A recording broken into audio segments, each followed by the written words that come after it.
Halo semuanya, Assalamualaikum warahmatullahi wabarakatuh. Nama saya Fajar Rahman Hilmi. Saya adalah mahasiswa Universitas Pendidikan Indonesia dari Fakultas Pendidikan Seni dan Desain, jurusan Desain Komunikasi Visual kelas A tahun 2022. Di sini saya akan menjelaskan mengenai timeline terbentuknya mazhab atau gerakan seni postmodernisme yang sudah saya ringkas dalam bentuk infografis. Namun tenang saja, saya akan menjelaskan setiap detail secara rinci sebagai berikut. Pada tahun 1940, perkembangan gerakan seni dadaisme dan surrealisme pada periode pasca Perang Dunia Pertama memberikan kontribusi awal terhadap gagasan-gagasan postmodern.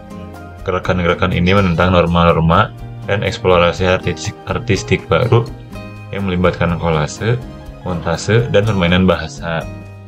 Lalu gerakan postmodernisme juga pada tahun 1960 muncul konsep-konsep yang membawa pengaruh yang signifikan terhadap perkembangan mazhab postmodern. Gerakan ini mengkritik dan memparodikan budaya populer, komodifikasi, dan citra konsumen. Lalu ke tahun 1970, gagasan-gagasan postmodernisme semakin berkembang dalam bidang arsitektur dengan munculnya gerakan dengan menolak prinsip-prinsip modernisme yang serba fungsional dan menggantinya dengan penekanan pada variasi gaya, ornamen, dan referensi historis. Lalu pada tahun 1980, postmodernisme mencapai puncaknya dalam seni, arsitektur, desain, dan teori budaya. Karya-karya seperti novel The Name of Rose karya Umberto Eco, dan film Blade Runner karya Ridley Scott menampilkan postmodernisme seperti intelektualitas dan campuran gaya. Lalu pada tahun 90-an, perkembangan teknologi informasi dan globalisasi mempengaruhi wacana postmodernisme. Kritik terhadap keseragaman budaya global dan pemisahan antara realitas dan representasi semakin diperhatikan. Lalu pada abad 21 sampai saat ini, wacana postmodernisme terus berkembang dan beradaptasi dengan perubahan sosial, budaya, dan teknologi. Beberapa ahli mengatakan mereka akan memperluas konsep postmodernisme ke dalam bentuk postmodernisme yang menyoroti kompleksitas, fragmentasi, dan pergeseran budaya yang terus berlanjut. Postmodernisme di abad 21 melibatkan pengembangan dan evolusi gagasan dari praktik postmodernisme dalam seni, desain, arsitektur, sastra, dan budaya populer. Dalam konteks seni dan desain, postmodernisme abad 21 melibatkan pencampuran gaya, penggunaan teknologi digital, permainan dengan cita narasi, serta kritik terhadap norma dan konvensi yang ada. Lalu saya akan menjelaskan detail-detail dari sejarah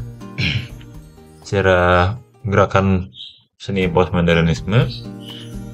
Seperti yang saya sebutkan tadi, gerakan seni postmodern dimulai tahun 1940-an dengan munculnya gerakan seni abstrak, ekspresionisme, dan seni pop yang menentang konvensi seni modern. Seniman seperti Jackson Pollock, Willem de Kooning, Andy Warhol, dan Roy Lichtenstein mencoba menggeser fokus dari teknik dan estetika ke peran sosial dan politik dalam karya seni. Pada tahun 1970-an, gerakan seni konseptualisme berkembang dengan penekanan pada ide dan konsep di atas keahlian teknis atau estetika. Seniman seperti Joseph Sot, Sol Lewitt, dan Lawrence Weiner menggunakan bahasa dan ide sebagai medium utama dalam karya seni mereka. Lalu pada tahun 1950-an, seni pop mulai muncul sebagai reaksi terhadap budaya konsumerisme yang berkembang besar. Seniman seperti Andy Warhol, Roy Lichtenstein, dan Claes Oldenburg menggunakan objek dan gambar dari budaya populer seperti produk komersial dan selebriti sebagai bahan dasar ini karya seni mereka. Mereka menyajikan objek ini dengan gaya yang terkadang ironis dan menyindir, mengunggah pertanyaan tentang nilai-nilai budaya dan konsumsi massal, dan itulah yang membuat seni yang muncul terhadap reaksi konsumerisme. Pada tahun 60-an, gerakan seni konseptual muncul sebagai pergeseran dari fokus pada objek fisik menjadi penekanan pada ide dan konsep. Seniman seperti Joseph Cousteau dan Solowitz dan Yoko Ono mengeksplorasi gagasan-gagasan dan konsep sebagai karya seni itu sendiri. Mereka menggunakan teks, instruksi, gambar, atau performa untuk mengkomunikasikan ide-ide mereka, mengunggah perdebatan tentang peran dan definisi seni. Lalu tahun 70-an gerakan seni postmodern mulai berkembang dengan semakin kritis terhadap klaim kebenaran tersebut dan kestabilan makna. Para seniman mulai menggunakan elemen-elemen dan berbagai gaya dan tradisi seni sebelumnya dalam karya mereka. Misalnya seniman seperti Cindy Sherman menggunakan fotografi dan peran perempuan untuk mengeksplorasi konstruksi sosial gender. Sementara itu, seniman-seniman seperti Jean Michael Basquiat menggabungkan elemen-elemen dalam seni jalanan, grafiti, dan gaya ekspresionisme untuk menciptakan karya yang kaya akan pesan politis dan budaya. Pada tahun 1980-an, gerakan neo-ekspresionisme muncul, menggabungkan elemen-elemen abstrak ekspresionisme dengan bentuk-bentuk figuratif. Para seniman juga menggunakan media baru seperti video, instalasi, dan karya seni performan. Seniman seperti Jean Michael Basquiat, Julian Schnabel, dan Cindy Sherman mendapatkan popularitas mereka dalam periode tahun ini.